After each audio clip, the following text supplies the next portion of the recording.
Y dentro de esas muchas cosas que hemos aprendido de Lord Thomas, de Hugh Thomas, hay una que yo he aprendido hace bien poco.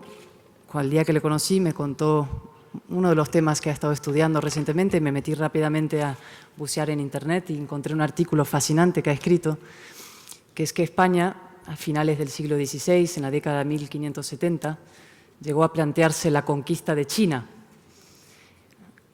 Algunos españoles que habían llegado a Filipinas, López de Legazpi, a partir de López de Legazpi, empezaron a plantearse la idea de conquistar China. Y hay algunas cartas fascinantes que ha desempolvado Hugh de los archivos, en las que, por ejemplo, alguno dice: yo creo, Majestad, con 60 hombres y la ayuda de Dios seremos capaces de conquistarlas. Luego la cifra fue aumentando, pasaron a 2.000 hombres quizá, luego 6.000, 8.000, pero bueno, llegó a plantearse esa posibilidad. Finalmente, como cuenta Lord Thomas, el rey Felipe II abandonó el proyecto, no explícitamente, sino por la vía del silencio administrativo, podríamos decir. Pero bueno, ¿quién se pregunta qué hubiera pasado si esa fabulosa empresa china hubiera ocurrido? Esa es una de las muchas historias que nos ha contado Lord Thomas, pero sobre todo nos ha dejado dos enseñanzas que me parecen muy importantes. La primera es que frente a la natural tendencia que tenemos a veces al abatimiento autocrítico y también a los estereotipos que se han proyectado muchas veces desde fuera sobre España, España no ha sido nunca ni es diferente en el sentido peyorativo de la palabra, en el sentido de peor. España es una gran nación hace muchos siglos que ha sido capaz de superar y alcanzar grandísimos objetivos y retos desde la capacidad de los propios españoles, desde la fortaleza, iniciativa e imaginación de sus emprendedores y la visión y valentía de sus liderazgos cuando se plantea grandes proyectos, grandes ideas, grandes objetivos históricos. Y la segunda idea que nos ha dejado enseñanza Lord Thomas a través de sus libros es que ni Europa ni España, desde luego, pueden entenderse de espaldas o al margen del Atlántico. Y yo creo que esto es muy importante y es uno de los ejes de este curso en el que estamos participando. España se forjó como nación hace 500 años, coincidiendo con la exploración y la conquista, colonización de América, de la que Hugh Thomas tanto nos ha contado. También se creó como nación moderna política con el Atlántico, con españoles de ambos hemisferios que participaron en ese proyecto de libertad que fue la Constitución de Cádiz, y también alcanzó su cima de prestigio y prosperidad de la mano de un gobierno que decidió recuperar la vocación atlántica de España del año 96 al 2004. Y para eso tenemos aquí a un gran experto para contarnos de ese mundo atlántico, de Europa, de su futuro y del mundo. Y bueno, ante todo quiero darle las gracias muy especiales a él y también a Lady Thomas, que nos acompaña por estar aquí con nosotros. Y para presentarle, pues tenemos a una persona que a mí diría que es un poco osado presentarle en esta casa, que es Miguel Ángel Cortés. Cuenta el presidente Aznar en sus memorias que la idea de crear FAES fue de Miguel Ángel, con lo cual presentarle aquí es casi una temeridad por mi parte, ¿no? Creo que no necesita presentación, pero sí le voy a recordar a Miguel Ángel que el año que viene se cumplen 25 años desde esa fundación de FAES, de la creación de FAES, y que por tanto ya tiene que empezar a pensar con esa brillante cabeza que tiene en ideas para que lo podamos festejar. Y luego sí, un par de cosas más sobre Miguel Ángel que me gustaría decir,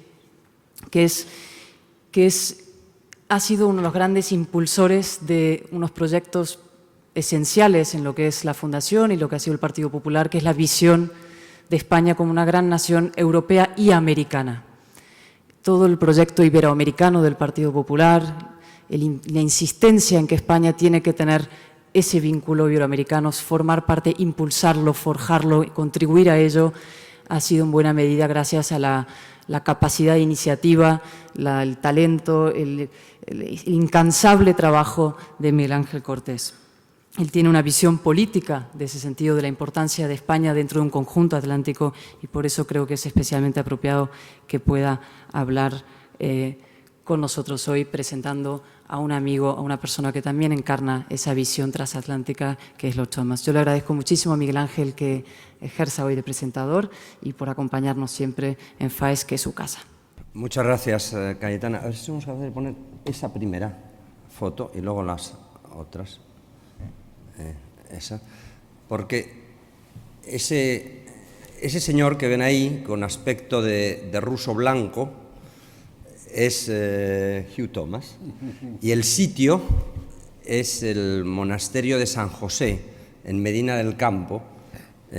Podemos pasar a otra para que me crean, porque así viendo de espalda a lo mejor piensan que estoy mintiéndola. Esta Semana Santa, está tomando sus notas y todavía hay una tercera, me parece, ya terminamos el repertorio. Esta Semana Santa, en una cena antes de Semana Santa, Hugh Thomas me comentó que no había otra Semana Santa en el mundo como la de Sevilla, cosa que alguien de Valladolid no puede consentir fácilmente que se diga, y le propuse que se viniese a Valladolid en Semana Santa para que comprobase la otra Semana Santa. Me dijo que sí, que venían encantados, pero con una condición, que teníamos que ir, que tenía que llevarle a Medina del Campo a ver a sus amigos. Y digo, bueno, pues vamos a ver quiénes son sus amigos. Sus amigos son Garci Rodríguez de Montalvo, el editor de La Madrid de Gaula, son Hernando Pizarro, que se pasó 20 años preso en la torre del Castillo de la Mota, y Bernal Díaz del Castillo, el autor de la verdadera crónica de la conquista de la Nueva España, todos ellos del siglo XVI. Y dijimos, bueno, pues vamos a ver, fuimos a Medina del Campo, entonces yo incorporé al repertorio otros amigos y por eso terminamos en el monasterio de San José con las monjas. Es la segunda fundación de Santa Teresa y donde Santa Teresa además conoce a San Juan de la Cruz. Allí se produce el encuentro de los dos. Bueno, sirve esta anécdota para explicar que cuando hoy tenemos con nosotros a Lord Thomas of Swinnerton, nacido en Windsor en 1931, es decir, la encarnación de lo inglés y de lo británico, no es solo uno de los hispanistas más importantes y que ya en 1961 publicó una magnífica, una de las mejores historias de la Guerra Civil Española, sino que extendió desde muy pronto su interés como hispanista no solo por la parte europea del mundo hispánico, sino también cruzó el Atlántico y extendió su interés por todo el mundo hispánico en su conjunto, tan alejado de la leyenda negra como de la leyenda rosa. Es autor de un gran libro sobre la trata de esclavos, un magnífico y utilísimo ¿Quién es quién? De los conquistadores, un ensayo sobre Cuba, la lucha por la libertad, y una trilogía de la que me parece que se han publicado ya dos libros sobre el Imperio Español de Carlos V, así como la gran historia de la conquista de México. Pero Hugh Thomas no es solo un historiador. Tenemos nosotros a un político que hace mucho al caso que esté recibido en FAES con todos los honores, porque es un político que a lo largo de toda su trayectoria, que es muy larga, siempre ha prestado una gran atención a las ideas. Ha considerado que las ideas tienen importancia, tienen valor, y él, que fue un estrechísimo colaborador de Margaret Thatcher, reconocida por esta fundación con el Premio Internacional de la Libertad hace poco, y él colaboró con ella antes y durante su etapa de gobierno.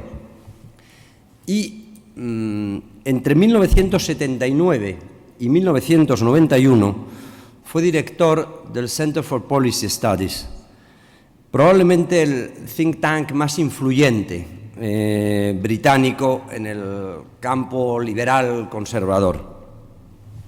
Y se refería a Cayetana, a la fundación de FAES, hace 24 años, ya un rato, cuando en Valladolid José María Aznar decidió, siendo presidente de la Junta de Castilla y León, que había que dotar a España de una alternativa, porque en España en esa época había una hegemonía socialista con un partido de la oposición incapacitado para llegar al gobierno, y había que conseguir que hubiese no solo un partido en la oposición, sino un partido que fuese una alternativa de gobierno, y eso requería una organización, requería personas, requería crecer, pero requería también ideas. Me pidió que fuese a ver qué es lo que hacían por ahí los que les había ido bien. Thatcher ya había ganado las elecciones. Y el Center for Policy Studies fue una de las instituciones que visité. Es decir, esta casa debe mucho al Center for Policy Studies, que tuvo a Hugh Thomas como uno de sus principales y más duraderos responsables. Y aquí nos inspiramos para tener eso, el think tank, que no encontrábamos la palabra española, y Santiago Tamarón nos sugirió que lo más parecido sería que lo llamásemos pensadero, pero pensadero no sonaba aquello muy bien, tenía un cierto parecido a comedero, a bebedero, tal y cual. Entonces decidimos que lo íbamos a dejar en centro de reflexión, pero se hizo al modo de centros anglosajones.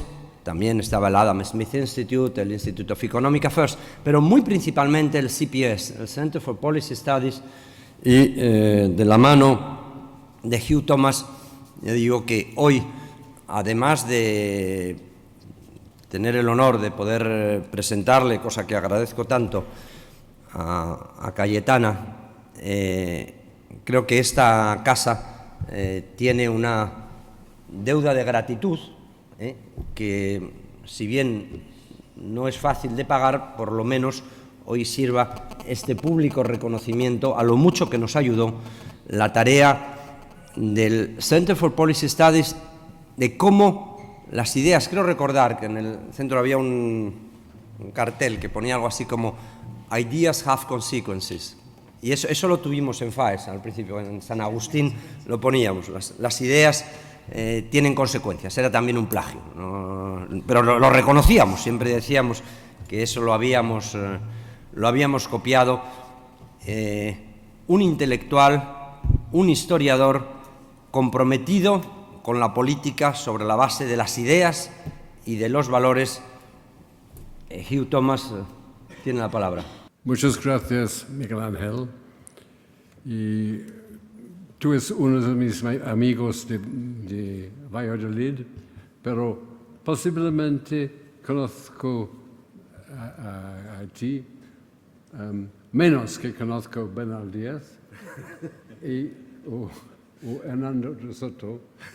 Hernando de Pizarro, que ha pasado 24 años en la cárcel de La Mota. Y tú no has pasado 24 años. No, pero en Valladolid sí. You know, I am. Pues saben ustedes que ahora soy tan maduro que hoy me han permitido que sea muy vago hoy, y me han permitido que hable en inglés. Así que si quieren echarme la culpa, háganlo, pero sepan que fue Cayetana quien me ha permitido hablar en este idioma bárbaro, pero que recuerdo mejor. Básicamente, esencialmente, lo que quisiera hacer es comparar las dos actitudes, la de España y la de Inglaterra, comparar estas actitudes ante la idea misma de lo que es Europa. La historia sobre la que nos apoyamos para esta comparación es una historia que francamente se parece mucho, es muy parecida. Y estos rasgos históricos muy parecidos de nuestros dos países es lo que me va a ocupar ahora. Voy a empezar centrándome en ello. Si esperan de mí una conversación acerca de la política de seguridad europea, o si pensaban que yo iba a comentar el referéndum que propone el señor Cameron acerca del asunto de Europa, pues les voy a comentar que se han equivocado, porque yo soy un historiador y no un político. Y tampoco, a pesar de lo que dice Miguel Ángel, tampoco soy politólogo ni estudioso de la la política, sea lo que sea, un politólogo o un estudioso de la política. Por tanto, no podré compartir con usted lo que pueda esperar nuestro primer ministro. No podemos saber lo que él espera suceda en Europa en el futuro. Es más, sorprende a todos cuando comentan este asunto con él. Y yo creo que también vale la pena recordar ahora que la historia a menudo nos permite una dimensión que los políticos y los diplomáticos, por supuesto, no los representantes de Valladolid, no los diputados por Valladolid, pero los políticos y los diplomáticos a menudo dejan en el tintero, dejan de recalcarlo. Pero, no obstante, el futuro siempre se ve determinado por el pasado. Voy a empezar entonces al principio mismo, y si quieren que huir o dormir, este es el momento. España y Gran Bretaña fueron partes del Imperio Romano. Eran periféricos, sí, pero la periferia era una que acabó influyendo mucho sobre los dos países. Quizás piensen ustedes que estoy diciendo algo que es evidente, pero tengo la sensación de que la mayoría de los ciudadanos de nuestros dos países no se plantean hacer comparaciones parecidas. El papel de España en el mundo de Roma era distinto al británico, porque ustedes dieron al menos 3 emperadores grandes, Trajano, Adriano y Teodiso, y por supuesto Séneca. Me ha gustado mucho una referencia que he encontrado acerca de estas aportaciones españolas al Imperio Romano en un discurso del 1320 del preceptor de Carlos V, el obispo Ruiz de la Mota, que apuntaba que antes de Carlos V otros emperadores habían ofrecido España al mundo civilizado. Bueno, pues ustedes han formado parte de ese imperio, del Imperio Romano, desde finales del siglo III hasta el V. Anno Domini. Un tiempo muy largo, mucho más que la duración de la gran aventura imperial establecida por Isabel y Fernando y que acaba más o menos en tiempos de Alfonso XIII. Gran Bretaña puede decir que Constantino fue porque su madre Helen había nacido en York, pero eso es un poco excesivo y no podemos competir con estas aportaciones de España al Imperio Romano. Y sigamos con estas anécdotas del pasado. El fin del Imperio Romano, tal y como lo conocemos, se debe a las invasiones de bárbaros en los dos países. Los godos en España, o visigodos, los vándalos, algunos francos, los suabios y los moros, los árabes del norte de África. Nosotros también sufrimos lo nuestro. Los daneses, los sajones, los normandos, que da lugar a una combinación curiosa. Lo que dijo el general de Gaulle cuando hablaba acerca de les Anglo-Saxons, cuando hablaba de todos nosotros que vivimos al norte del Charmont. Todos vivimos al norte, incluyendo los ciudadanos de Estados Unidos de América. Todos juntos con los celtas, con los romanos que quedaron en ambos países, garantizan la composición de nuestros países antes de que llegaran los romanos. Y a partir de ahí, ambos países han sabido desarrollar países básicamente ciñéndonos a lo romano, con sus teselas, sin duda, una vía romana, sin duda. Ambos idiomas se remontan al latín, ustedes en su gramática más que nosotros, pero nuestro vocabulario, desde luego, se ha visto muy influido por el latín, sobre todo cuando nos planteamos ideas sesudas, como lo que estoy haciendo yo ahora mismo. Hay otros rasgos de similitud. Si comparamos España de los Trastámara con los Plantagenet de Inglaterra, las diferencias son modestas. Ambos países viven superando un tiempo de guerra civil. Ambos se preocupan en algún momento con las dificultades con otros países en Europa. Los ingleses, como los llamamos, entre el 1066 hasta el 1433, para ser muy exactos, pues los ingleses tuvieron una experiencia larga afrancesada. España, de hecho, tuvo que aguantar con Juan de Gante, que se declaró rey de España en Galicia.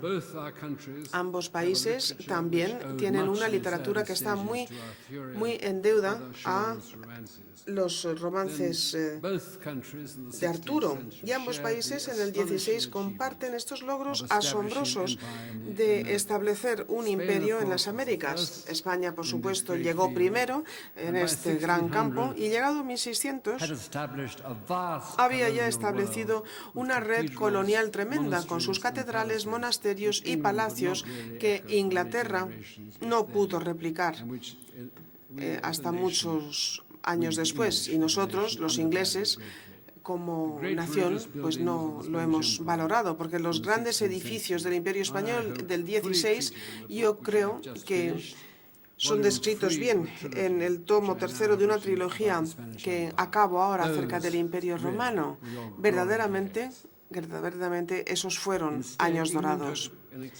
Pero a diferencia de lo que hizo España, fue plantearse otra vía, el drama de la revolución inspirada por los protestantes, que dio lugar a una guerra civil tremenda en el 17.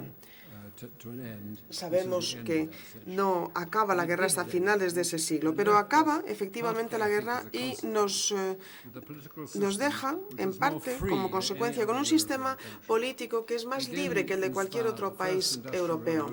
A partir de ahí vemos la revolución industrial en el norte de Inglaterra. Empiezan nuestros días gloriosos, basados en la elocuencia parlamentaria, en los logros científicos, las artes, sobre todo los logros literarios y sobre todo quizás en ese campo, el campo de la poesía. Luego otras actividades con ámbitos imperiales que perdura hasta finales de la Segunda Guerra Mundial. Hubo varias generaciones antes pensando, confundidos, que esta grandeza duraría por siempre jamás.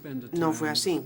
Sería muy interesante dedicar algo de tiempo para ver cómo España e Inglaterra perdieron los imperios y casi se olvidó en mente del público que los hubiéramos poseído en algún momento. Hay algunos rasgos de disimilitud. Claro, el final del Imperio de España acaba con guerras civiles, las carlistas, y el terrible conflicto de 1936. Afortunadamente, Inglaterra hasta ahora, por lo menos, no ha tenido que superar estas series de grandes pérdidas de vida, aparte de lo que se da en el norte de Irlanda. Voy a resumir explicando que mi país y España han tenido muchas experiencias. Las guerras de la Edad Media, los imperios, el declive de los imperios en el siglo XX, y también hemos tenido que superar diferencias. Los años de la Reforma en Inglaterra, las guerras civiles en España, la participación de Inglaterra en dos guerras mundiales que España no replicó y los desarrollos industriales en Inglaterra. Todo ello, incluido lo del 16, explican las actitudes de nuestras culturas ante los desafíos y las oportunidades que nos brinda la Unión Europea ahora mismo. Si pensamos en este desafío y por razones que se deben a preocupaciones del pasado, bueno, pues ante estas realidades hemos reaccionado de forma muy distinta.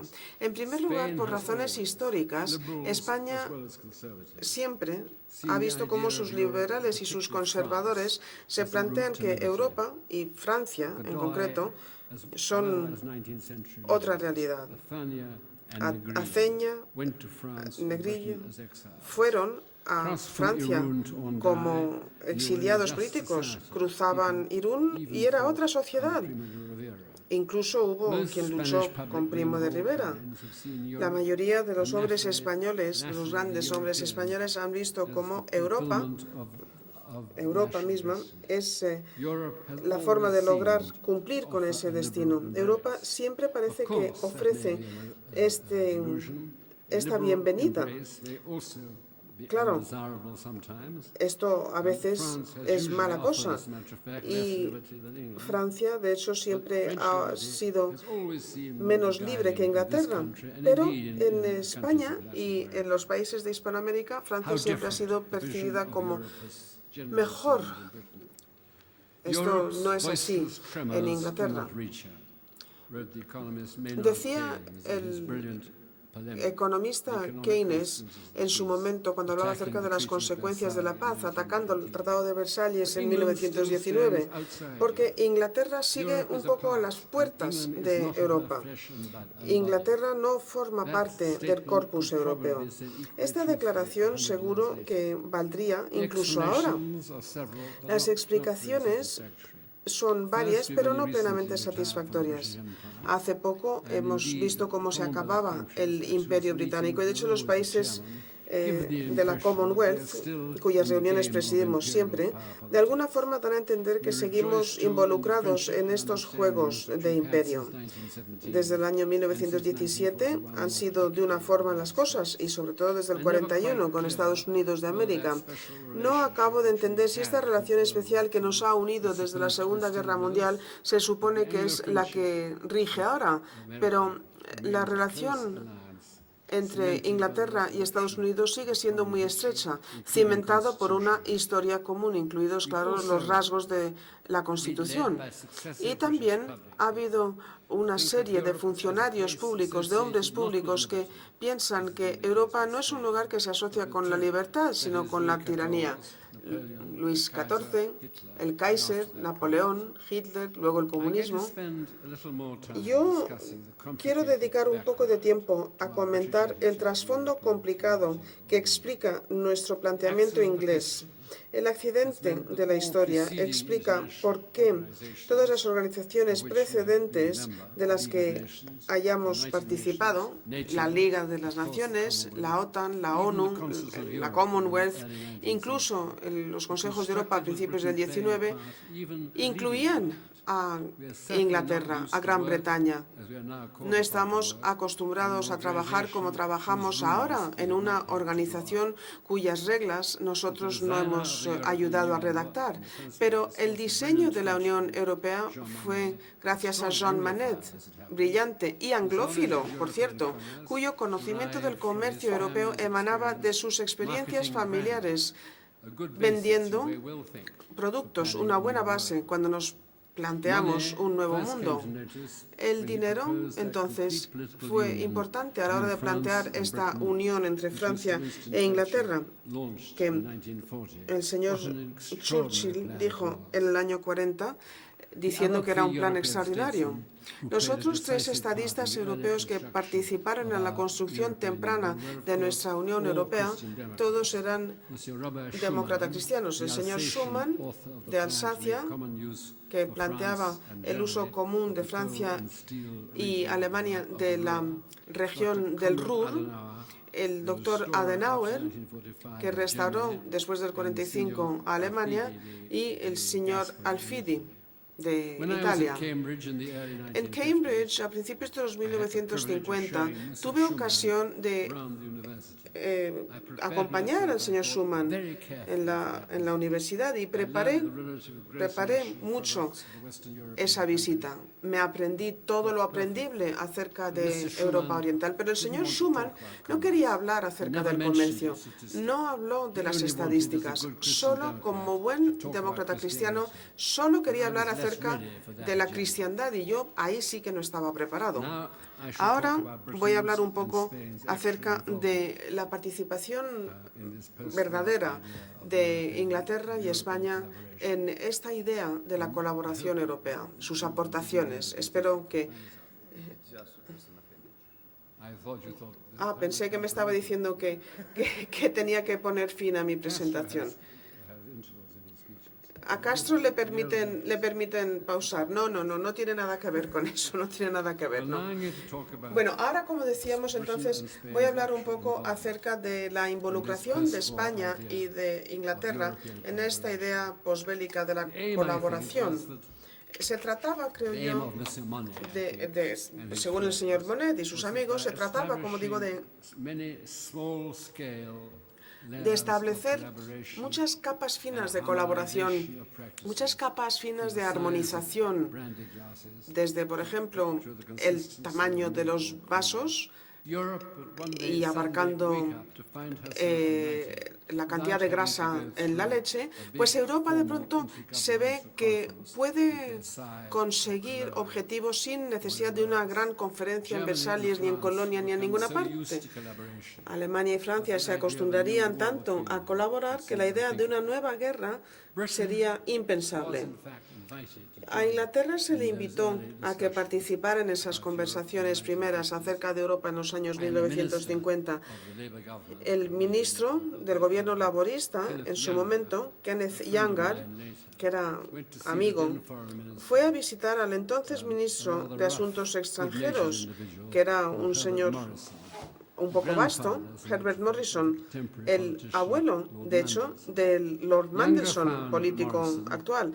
Bueno, Younger vio que Morrison estaba sentado a la mesa en un buen restaurante y le planteó que por qué Inglaterra no participaría en el esquema europeo. Y dijo, no, los mineros de Derron no aguantarán, eran un bloque ante el Partido Laborista que no lo iban a aceptar. Así que este momento decisivo se dio en un restaurante. ¿Y por qué no? Porque las cosas importantes se deciden en cualquier parte. Ahora, la verdad es que se hiciera referencia a los mineros en un restaurante de tantos tenedores, pues tiene su qué. En fin, se llega a conocer este acuerdo como el mercado común. En el momento de la transformación económica en España, implementada por los llamados tecnócratas, los ministros del Opus Dei, que se encargaron de estos planes, López Rodó, entre otros, se veía entonces cómo se abrían estas puertas hacia Europa en ambos países. Pero incluso los ministros más liberales, como Fraga, no veían cómo conseguir que el régimen del general Franco, no veían cómo iba a poder participar en este plan. Ahora, a pitón pasado, me parece sorprendente que incluso antes de 1960 España hubiera comprendido que su destino yacía en el mercado común, a pesar del nacionalismo del régimen. Por supuesto, era distinto con el gobierno del señor Macmillan de Londres. Yo mismo, a finales de los 50 y durante poco tiempo, trabajé en el Ministerio de Asuntos Exteriores y me acuerdo de algunas recomendaciones en cuanto a la adaptación de las instituciones económicas. Y una de las ideas era buscar un área de libre comercio parecida a lo del mercado común. En ese momento eran 6 miembros, uno de ellos era el pequeñísimo Luxemburgo. Otra idea era la del Plan G, que implicaba intentar penetrar el mercado común ahí mismo, aunque no hubiéramos estado presentes en las etapas iniciales. El señor Macmillan convenció a su gabinete, a su gobierno, que no estaba muy emocionado con la idea de apoyar al Plan G, y el señor Heath se convirtió efectivamente en el negociador principal. Era imprescindible que lo apoyaran todos los países involucrados y quedó claro que Francia iba a ser el escollo.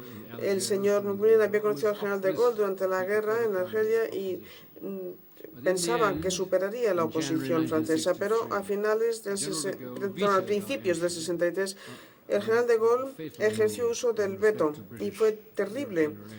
Si pensamos en la relación entre Europa y Gran Bretaña, porque decía, estábamos demasiado ocupados un peu partout, por todo el mundo. La prensa francesa insistió en que evidentemente no podíamos estar incluidos, puesto que solamente cabría un líder en Europa. No podría ser tener 2 gallos en el mismo gallinero.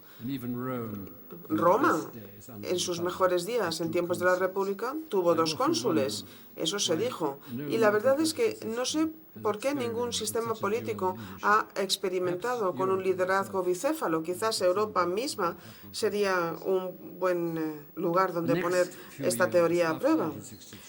A partir del 63 hubo unos años complejos en las relaciones entre Gran Bretaña y Europa. Más complejo, por supuesto, en España, con el asesinato de Carrero Blanco por ETA en el 73, seguido por la muerte de Franco y la accesión al trono del rey Juan Carlos en el 75, pero Europa no formaba parte de la agenda, aunque sí recuerdo que Jim Callaghan, el ministro de Trabajo, nos invitó cuando visitó José María de Reilza, que en su excelente discurso, él era uno de los grandes oradores, habló acerca de cómo deseaba que España formara parte del mercado común.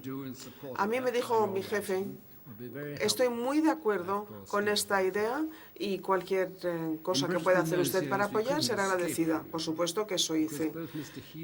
Y luego llegaron el señor Heath y el señor Wilson, que se plantearon esta campaña para darle la vuelta al veto de Gaulle, que había fallecido ya.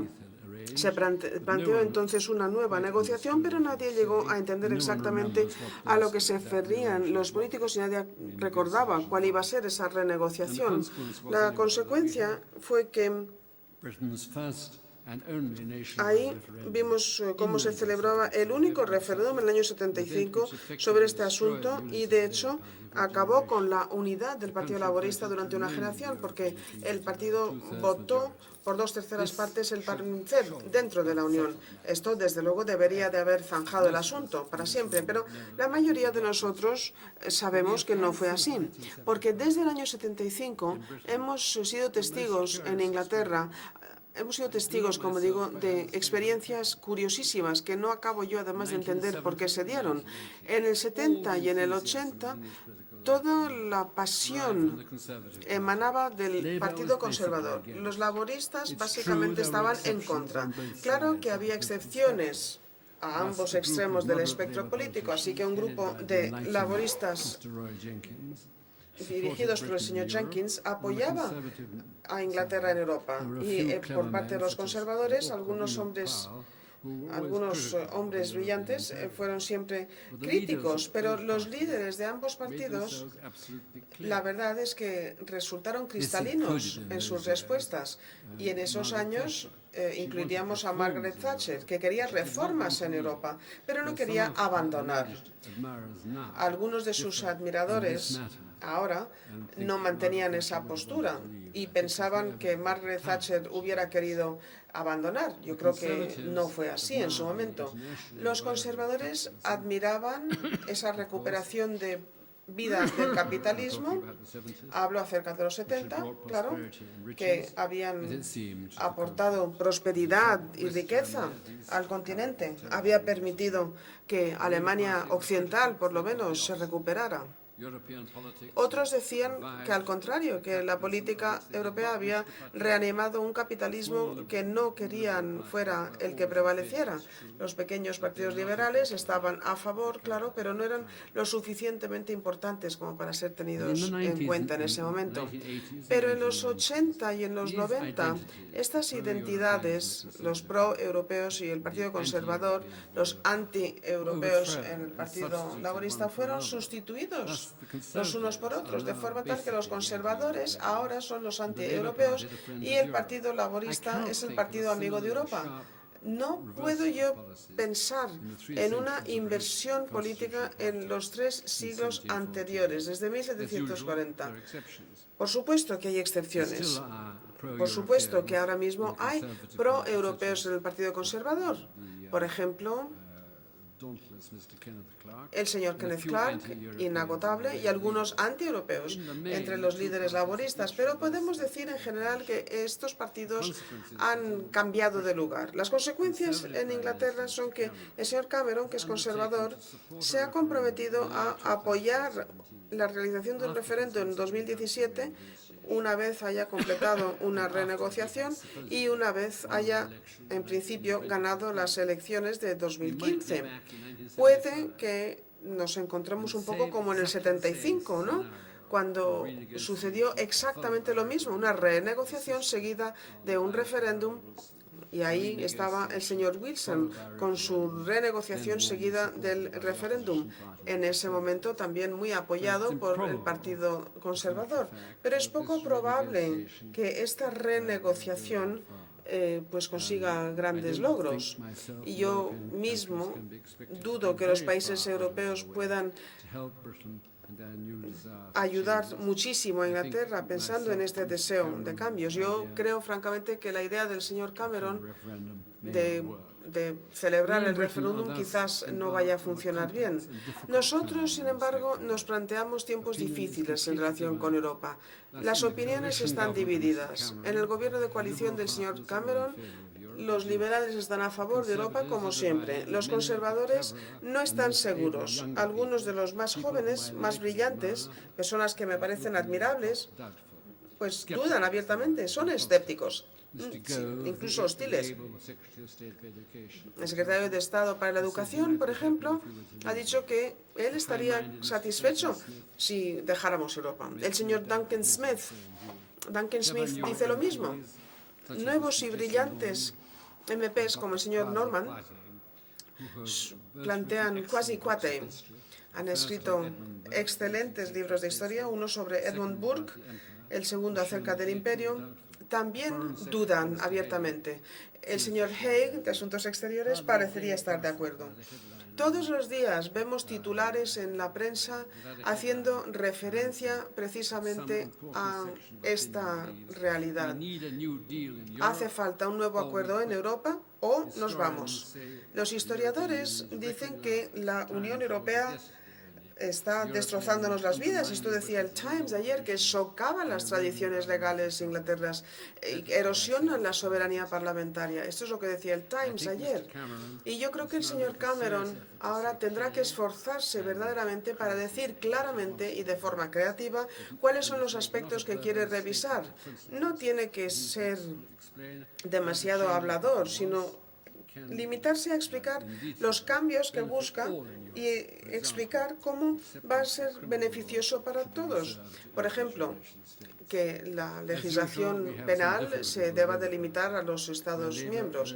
Y luego está la realidad de los líderes laboristas que piensan que el público tiene derecho a participar en un referéndum en Europa. ¿Y cómo podrían apoyar esto cuando los conservadores son quienes lo han propuesto? ¿Cómo votarían? También esto es un asunto complicado, delicado. Y creo que la mayoría de los miembros del partido votarían a favor. Bueno, pues yo estoy aquí para explicar que nosotros en Inglaterra necesitamos el consejo de ustedes, los españoles. ¿Qué podemos preguntar para conseguir que este consenso no desemboque en locura? En estos años, España, por supuesto, ha podido participar con éxito en Europa tras el logro de esta auténtica democracia en el 78.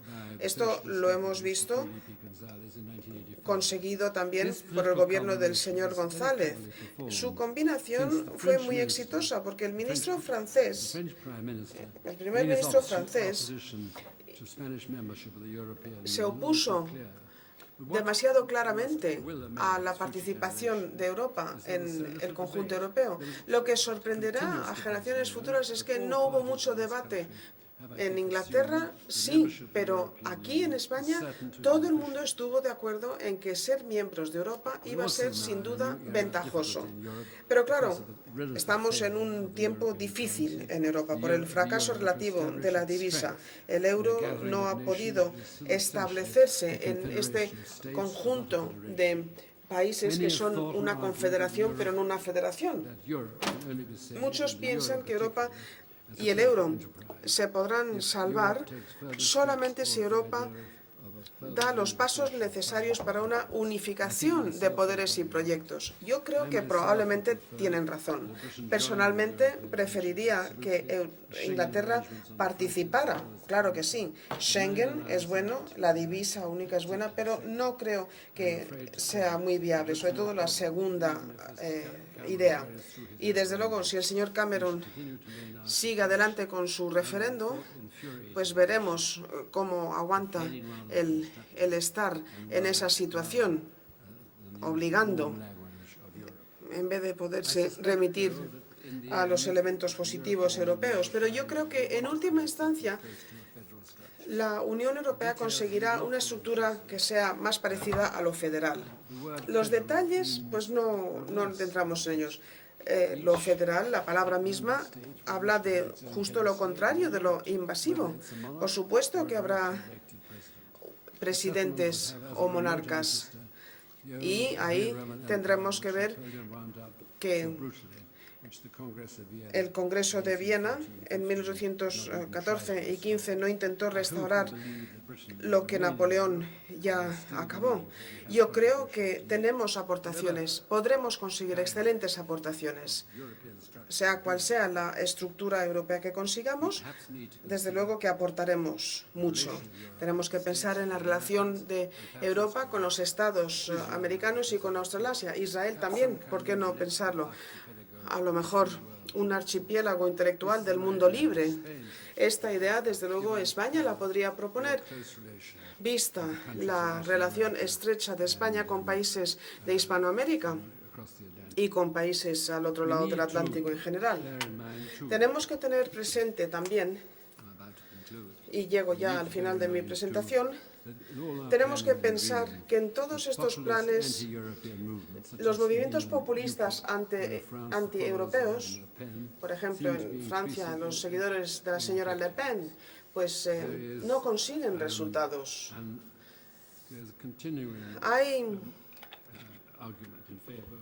Hay palabras, ideas que defienden la retirada de Inglaterra, como la carta que publica el Times, ¿no?, de 21 firmada más bien por 21 historiadores. Es interesante recordar que aunque España tiene sus problemas, por ejemplo, con Cataluña, con el País Vasco, pues no se plantean otros movimientos, y tendríamos que pensar en otro asunto que nos preocupa, y es la consecuencia de la independencia en otras partes de otros países.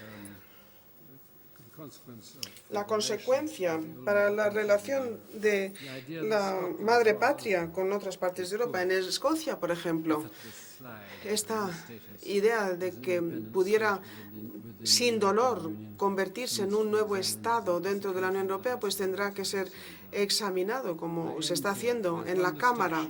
Se está haciendo, como digo. Y acabo aquí con una idea. El señor Miguel Ángel Cortés no lo ha dicho, lo digo yo. Creo que soy la única persona que ha podido persuadir a Margaret Thatcher a citar de Arthur Rimbaud, del gran poeta francés. Y lo hizo. Y cita en francés. Hablaba de ancien parapet. Los historiadores, entre nosotros, deberían de sentirse muy satisfechos con esta alusión. Muchísimas gracias.